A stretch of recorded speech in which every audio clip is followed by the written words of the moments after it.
Hi, hello everyone. My name is Joshua Abram, and I'm exploring my balance between thrill and caution and what it means to crave adrenaline while still valuing safety above all.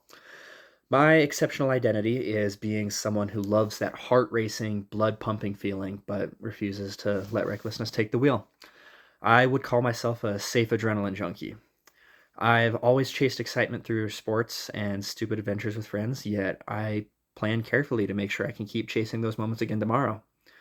My story, I'm going to try and share about how being cautious has sometimes made friends see me as boring or overly protective, especially after a dirt bike accident that changed how I view risk. And it also shows how my safety minded nature can come from wanting to help people, the people I care about, and it doesn't come from fear. For example, when I tried to help a friend that was living in his car stay healthy and safe, I want to show that my safety and the fact that I'm an adrenaline junkie, I create a space where I can enjoy anything I want to do in a safe and responsible way. For as long as I can remember, I've loved the rush that comes with adrenaline. There's just something about that moment when your pulse is pounding, your focus is sharpened, and everything else fades away. I mean, if it's through sports, racing, pushing myself to try something new, I've always chased that feeling. What I think makes me different, though, is that I'm also serious about safety. I think things through, I double check my gear, and I make sure everything is safe as it can be. To me, being a safe adrenaline junkie means I chase the rush. I just make sure I can do it again tomorrow. That mindset really got tested after a dirt bike accident that shook me up pretty bad.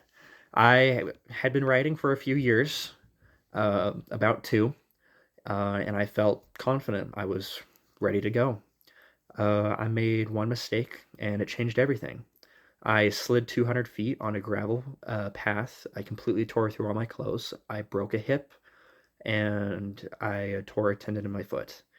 Um, the piece of my hip is broken off completely, and now I have a permanent dent in my side that I can see every morning when I wake up. Uh, I was told that I was fine, and I walked it off.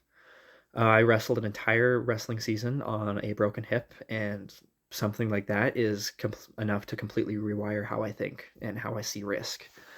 I realized that things can go wrong really fast, and that one bad choice can change everything. After that, I promised myself I wouldn't ride a dirt bike again.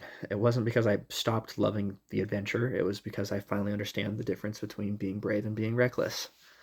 Even with that new awareness, I still crave that rush. My brother and I have always turned everything into a competition, whether it's racing, eating, sleeping, or even breathing if it's a really boring day. We turn things into competition. One of our most ridiculous moments, I think, was a game of chicken at the pool. He is an incredible diver, and I am not. However, my ego is fragile, so naturally I decided to send a triple flip just to one up him. I knew it was safe enough to try because I can do a double pretty easily, but I had never thrown a two and a half, and I just didn't know how it would go. So I made sure things were as safe as possible. Uh, I jumped as far out from the board as I could. I made sure I went as high as possible. I made sure everything was clear under me and that the lifeguard was aware that I was doing something. But the lifeguard was my friend, so that was easy to do and wasn't weird. I don't think my back's recovered, and it's been almost a month since that happened. I still have a bruise on my back a little bit. But flipping through the air and him seeing me make that was just something else. That feeling was incredible. I could feel like exactly where my fingers were on my shins when I was holding the tuck. That feeling is just incredible. So that rush reminded, or the rush of that reminded me why I love it. But I also wasn't as careful about that as I wanted to be. I should have gone for something else. I got hurt and I shouldn't have done it the way I did. It was still worth doing it, but I could have been safer about it. Uh, but I didn't let my brother throw a triple quite yet, even though he's so much better than me, because I wanted to keep him safe. That safety is so important. And sometimes my friends don't understand that balance. To them, it looks like I'm scared or I'm being boring. For almost 2 years after my dirt bike accident, they went on trail rides without asking me to come. Eventually, I offered to drive the Jeep behind them because we always took a Jeep up to drag everything in a trailer and bring food and camp. So They taught me how to drive stick in 30 minutes, and then I proceeded to drive up a mountain for the very first time. Uh, and I was super safe about that, and it still let me do fun things and let me do the things I love with my friends. I packed snacks, water, a first aid kit, some hydrogen peroxide just in case there was a wound or anything. They called me mom the whole time, and I thought it was funny, but it was still a joke towards me. One of them wiped out and actually needed the stuff I brought, and they realized that it was smart that I thought ahead, but they still made fun of me for it.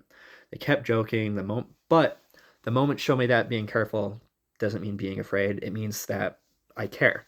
I'll be mom every time if it means I can keep my friends safe and still be part of the fun. I think that same mindset shows up in other parts of my life too.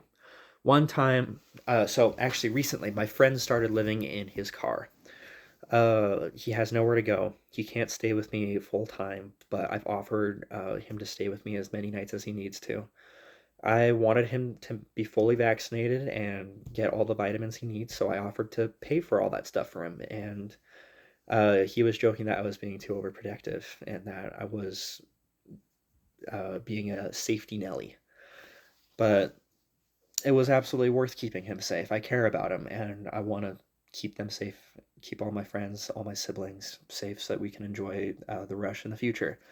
I don't want him to have to deal with that preventable problem of being sick by living somewhere that isn't exactly ideal.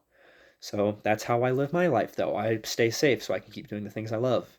People will see it as boring or fearful, but I think it's smart. I'd rather handle what's in my control so I can enjoy the parts of my life that aren't. I think that is exactly what a safe adrenaline junkie is, and not someone that just triple checks at something every time. That is part of it, though. I'm supposed to go over the biggest challenge with my identity, and I think that's being misunderstood. A lot of people think safety means fear or that being cautious kills the fun, but I think it's the opposite. When I know things are under control, I can enjoy my time more. I can enjoy that moment just that much more. It's like skydiving. The person who checks their parachute 3 times isn't scared. They're the ones who get to keep jumping. I've got a lot to live for. My family, my friends, and my future. So I stay safe for them and I chase adrenaline for myself. Thank you so much for listening. That was a little long-winded, but thank you.